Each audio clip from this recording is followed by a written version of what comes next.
Bonjour mesdames et messieurs et bienvenue sur ma chaîne Yaya Pizza. Alors je vous ai fait une petite liste des erreurs que commettent souvent les débutants. Elle n'est pas exhaustive, j'ai sûrement oublié des trucs, et sûrement que dès l'instant où j'enverrai la vidéo sur YouTube, je me dirai zut, j'ai oublié un truc.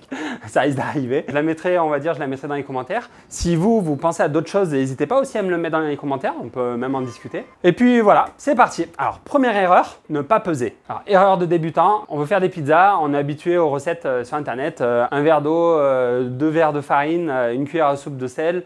Alors ça, non, c'est fini, il faut peser, il faut tout peser, bah ouais, en grammes, pas de litres, pas de tasses, etc. Pourquoi? Parce que c'est le début de la régularité. Si vous faites des pizzas souvent, en plus, ça va vous aider énormément. C'est que du bon pour vous, quoi. Deuxième erreur, écoutez tout et n'importe qui. Alors il y a des mecs, ils font des vidéos sur YouTube, ils se filment sur leur balcon, ils font des pizzas. Ah non, c'est moi ça.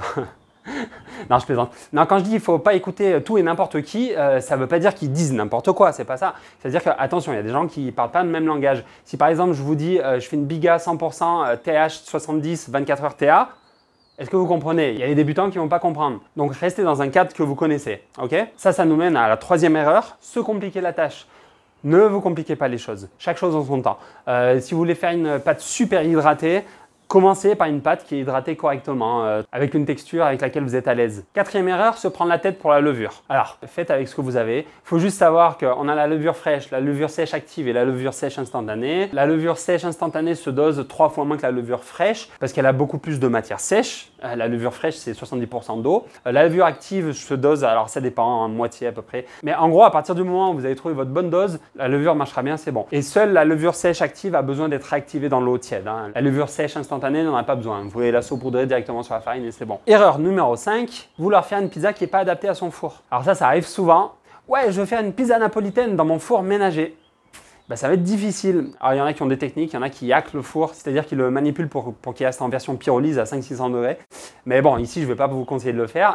Vaut mieux adapter sa pizza à son four. Et donc pour une pizza napolitaine, il faut 500 degrés. Si votre four il monte qu'à 250 ou 300 degrés, optez pour un autre style de pizza. Sixième erreur, sous-estimer la fermentation. Et bien souvent au profit du pétrissage. C'est-à-dire souvent les débutants se posent des questions sur le pétrissage. Comment je fais pour pétrir? C'est quoi le mieux? Est-ce que je peux pétrir à la main, au KitchenAid, au robot, peu importe. Focalisez-vous d'abord sur la fermentation. C'est ça qu'il vaut mieux savoir. Le pétrissage dans un premier temps pour une pizza classique, c'est pas ce qu'il y a de plus important. Et ça nous amène à la septième erreur. Utiliser ces pâtons au mauvais moment. Le mauvais moment veut bien souvent dire trop tôt. Combien il y en a utilisent leurs pâtons, ils disent ouais ma pâte se rétracte beaucoup, puis j'ai pas beaucoup de développement à la cuisson, tout ça, parce qu'ils sont utilisés trop tôt, ils n'ont pas assez fermenté. Il faut bien laisser du temps à la pâte, encore une fois, on le dit souvent.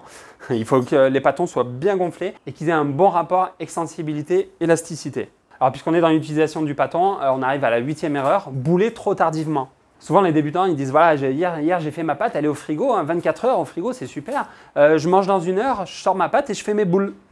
Et là qu'est-ce qui va se passer? Eh ben vous allez bien galérer à l'étalage parce que la pâte n'aura pas eu le temps de se détendre. Il faut au moins laisser 2 heures. Alors ça dépend de pas mal de facteurs encore une fois, mais il faut bien laisser 2 heures avant d'utiliser une pâte qui a été boulée ou reboulée. Neuvième erreur, cherchez absolument à se procurer des farines italiennes. Alors surtout si vous n'êtes pas professionnel, faites d'abord, si vous êtes débutant bien sûr, faites d'abord avec ce que vous avez sous la main. La farine du supermarché, ça ira très bien. Si vous pouvez mettre la main sur une farine française locale, c'est encore mieux. Il y a de grandes chances que vous puissiez obtenir de bons résultats. Et là, on en arrive à la 10e erreur, utiliser des farines italiennes dans un four ménager. Alors pourquoi c'est une erreur ça? Parce que bien souvent, les farines italiennes sont élaborées pour cuire à haute température. Et dans des fours ménagers, à basse température, la pizza va mettre beaucoup de temps à colorer. Parce que quand on chauffe à 400-500 degrés, la pâte elle grille facilement. Mais à 250-300 degrés, c'est plus dur. Donc idéalement, le premier choix pour une cuisson dans un four qui monte à pas plus de 300 degrés, serait d'utiliser une farine maltée. Alors si vous tenez vraiment à utiliser une farine italienne, dans ce cas, il faudra rajouter peut-être une source de sucre. Du sucre, du miel, du malt en poudre si vous avez. 11e erreur, être habitué à une pâte sèche. Bien souvent quand on est débutant, on n'ose pas mettre trop d'eau dedans, on a peur que la pâte colle, mais on se retrouve du coup avec une pâte au contraire qui est trop sèche. Et on s'y habitue comme ça, mais la pâte, alors elle va avoir beaucoup d'élasticité, donc il faudra faire fermenter plus longtemps, ça risque de pas être pratique. Bon attention aussi, souvenez-vous de l'erreur numéro 3, il ne faut pas se compliquer la tâche, faut pas que ce soit trop humide non plus, sinon on va essayer de galérer si vous êtes débutant. 12e erreur, huiler le bac à pâtons. Si vous avez un bac où vous mettez plusieurs pâtons dedans, ça ne sert à rien de le huiler, vous ne mettez rien dedans. Quand vous sortirez les pâtons du bac, vous mettrez de la farine, ça suffit. Par contre, si vous utilisez des petites boîtes hermétiques individuelles, là ouais, un petit coup d'huile comme ça sur les parois, ça peut aider pour sortir le pâton après. 13e erreur, mettre trop ou pas assez de farine de fleurage quand on étale sa pâte. Bien souvent, c'est qu'on en met trop. Et en fait, même plus précisément, bien souvent, c'est qu'on n'essuie pas le plan de travail. C'est-à-dire que quand on étale son pâton, on peut mettre plein de farine. C'est pas grave. Surtout quand on est débutant, on s'en fiche. C'est vrai qu'au plus on avance, au plus on veut une pizza parfaite, au moins on va mettre de farine de fleurage. Mais quand on est débutant, il vaut mieux 2 tonnes de farine et que ça colle pas. Au début, il vaut mieux bien s'entraîner comme ça. Mais du coup, ce qu'il ne faut pas oublier, c'est quand on a étalé notre pâte, c'est d'enlever toute la farine qu'il y a dessous, si vous voulez. Et bien mettre la pâte avec le moins de farine possible sur le plan de travail. Sinon, ça va se coller sur la pizza, ça va salir votre four et vous allez manger un truc pas bon. 14e erreur, étaler trop fin au centre. Ça, c'est un peu une erreur normale, si vous voulez. Au début, quand on commence, c'est un peu inévitable. Peu importe la technique que vous utilisez pour étaler votre pâte, on a tendance à ce qu'elle soit trop fin au milieu. Ça peut être dangereux. Donc ça viendra avec le temps. Il faut juste faire attention, bien laisser de la matière au milieu. Par exemple, quand je vous montre dans mes vidéos, mettez bien le bord de la pizza sur vos points et non pas le centre de la pizza sur vos points. Voilà. Sinon, vous étalez le centre. 15e erreur, suite logique, ne pas garnir assez vite. Alors là, c'est pareil, c'est un peu une histoire d'expérience, hein, mais préparez bien vos ingrédients à l'avance. Parce que ça, déjà, ça arrive quand on est professionnel, mais alors quand on est débutant, c'est « Ah bah tiens, je vais faire une pizza, j'étale, je mets la sauce tomate et j'oublie la moitié des ingrédients. Donc je m'en vais dans la cuisine pour couper ou peu importe. Et là, pendant ce temps, qu'est-ce qu'elle fait la sauce tomate? Elle appuie sur la pâte, elle prend ses aises comme ça et puis l'humidité rentre dans la pâte et ça colle sur le plan de travail et c'est problématique. Donc il faut faire vite. 16e erreur, tourner la pizza trop tôt. Une fois que la pizza est dans le four, surtout si c'est des cuissons à la napolitaine, four à gaz ou au bois, il faut la tourner assez rapidement. Mais attention, si vous la tournez trop rapidement et que la pâte, en fait, la base n'a pas eu le temps de se solidifier un minimum, quand vous allez utiliser votre pelle pour tourner la pizza, si la pâte n'est pas assez cuite ou alors si vous touchez une bulle, vous risquez de la percer et là, c'est compliqué. Donc soyez sûr que le dessous de la pâte est une couche un minimum sèche avant de tourner.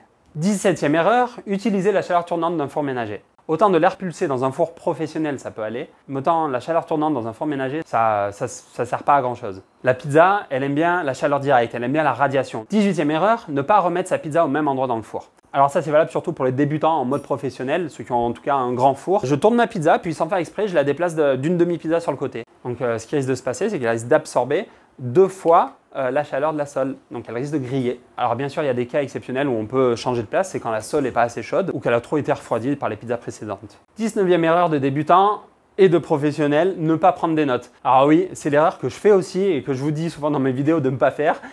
Prenez des notes, n'oubliez pas de prendre des notes. C'est important, prendre des photos et des notes. Parce que même si vous dites « Ouais, mais ma pizza aujourd'hui elle est ratée, c'est pas grave », je vous assure, dans 2 mois, vous allez vouloir refaire le même protocole, vous dire « Ah merde, mais c'est vrai, qu'est-ce que j'avais raté déjà?